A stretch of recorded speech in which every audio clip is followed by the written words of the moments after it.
Bonjour et bienvenue sur la rubrique Matin Nouveau où nous méditons sur l'évangile du dimanche suivant.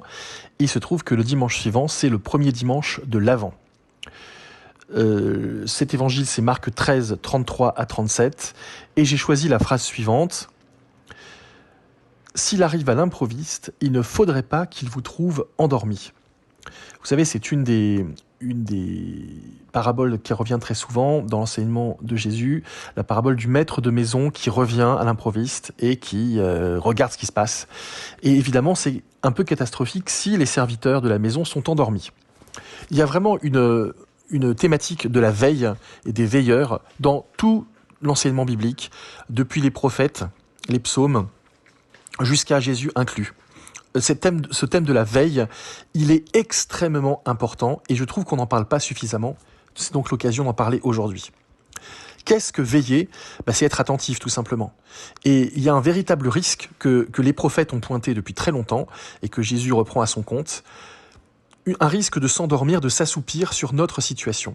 De laisser les habitudes, le train-train, le « on l'a déjà fait, on l'a toujours fait », nous gouverner notre vie et nous empêcher de voir la nouveauté du réel, la nouveauté de ce que Dieu fait naître.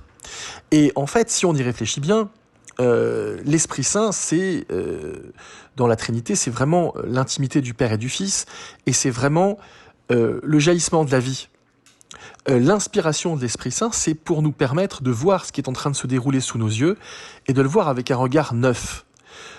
La preuve qu'il y a toujours un risque, c'est que lorsque le Messie qu'on attendait depuis si longtemps vient au monde et révèle qui est Dieu, on ne le voit pas.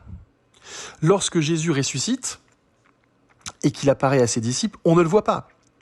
Parce qu'on regarde toujours le présent avec les lunettes du passé. Veiller, c'est regarder le présent avec les lunettes du présent.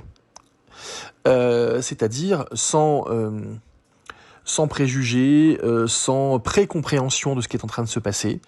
C'est regarder, contempler et comprendre et agir.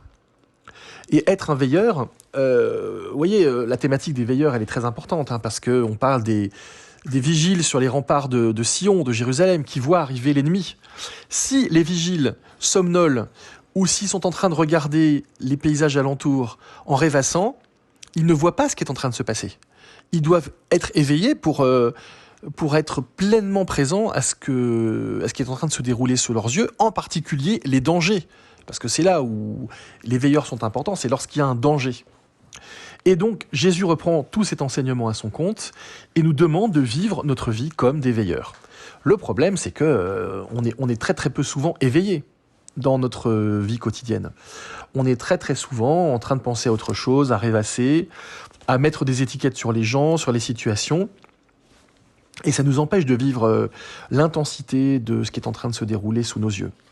Par exemple, le fait de juger des gens qu'on va rencontrer sur leur apparence, ça va nous empêcher de rencontrer qui ils sont vraiment.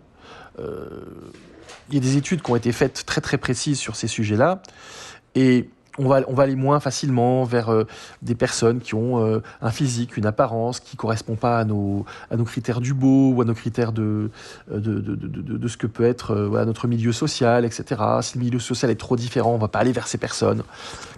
Et tout ça, c'est ne pas être éveillé, en fait. Tout ça, c'est rêver notre vie. Et la commenter et laisser place à nos jugements surtout, plutôt que d'être pleinement accueillant. Et cette thématique des veilleurs, elle doit nous inspirer d'être toujours un petit peu attentif à ce qui se passe autour de nous. Et en particulier, il y a un thème où vraiment on a besoin d'être veilleur, c'est le thème des injustices. Il y a plein de petites injustices au quotidien, à savoir que des personnes qui ont moins la possibilité de se défendre, moins la possibilité de parler, moins la possibilité de faire valoir leurs droits, ces personnes-là, elles sont très peu défendues, très peu soutenues. Et si nous n'y prenons pas garde, si nous ne sommes pas veilleurs sur ces questions-là, elles se font écraser par plus fort qu'elles. Et ça, s'il y a bien quelque chose que les prophètes, jusqu'à Jésus inclus, ne supportent pas, et ils affirment que Dieu ne le supporte pas non plus, c'est que les petits, les sans-voix, soient écrasés par plus fort qu'eux. Ça, c'est vraiment un truc insupportable. Parce que Dieu est de leur côté. Et donc, l'un des domaines où on doit être particulièrement veilleur, c'est sur les questions des injustices. Mais en fait, si on y réfléchit de plus près, on doit être veilleur sur tout et le plus possible. Éviter de s'endormir, parce que le maître de maison peut être là n'importe quel moment. Et en fait, la meilleure solution, c'est de faire comme si il était tout le temps là. Je crois que c'est ce qu'il y a de plus simple. Le maître de maison nous confie la maison, le créateur nous confie sa création. Il peut revenir à tout moment. Alors moi, pour ne pas être pris en défaut, je vis ma vie comme si il était tout le temps là. Et comme si il m'invitait, il me réveillait sans cesse. Lors de mes possibles assoupissements, les assoupissements de mon sens moral, les assoupissements de mon attention aux autres, les assoupissements de ma capacité à agir, tout ça peut très très vite s'endormir si on laisse notre pente naturelle aller.